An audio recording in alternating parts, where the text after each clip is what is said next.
మనకు తెలియకుండా ప్రతి ఇంటికి తాను మోసం చేశాడు, ప్రతి ఇంటికి తాను మనుషులను పంపించాడు, ప్రతి ఇంటికి వాళ్ళ ఎమ్మెల్యేలందరూ కూడా తిరిగారు, ప్రతి ఇంటికి వాళ్ళ కార్యకర్తలు వెళ్ళారు, ప్రతి ఇంట్లోనూ కూడా కరపత్రాలు పంచారు, ప్రతి ఇంట్లోనూ కూడా ఇదిగో అమ్మ చంద్రబాబు నాయుడు గారు బాండు పంపించినారు, ఆ బాండు పత్రాలు ఇదిగో అమ్మ అని చెప్పి కూడా బాండు పత్రాలు కూడా ఇచ్చినారు.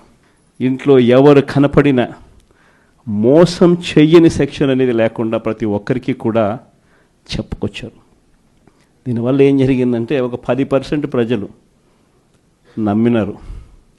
జగన్ చేయగలిగినాడు కదా, అది కూడా ఒక రకంగా తప్పు మందేనేమో, ఎందుకంటే జగన్ చేయగలిగినాడు కదా, కాబట్టి జగన్ చేశాడు కాబట్టి చంద్రబాబు నాయుడు జగన్ చేసేటివన్నీ చేస్తానని చెప్తున్నాడు, అది కాక ఇవన్నీ చేస్తానని కూడా చెప్తా ఉన్నాడు, కాబట్టి చేస్తాడేమో మనిషి మారినాడేమో అని చెప్పి కొద్దో గొప్ప ఒక 10% ప్రజలు ఆయన మాటలు నమ్మడం.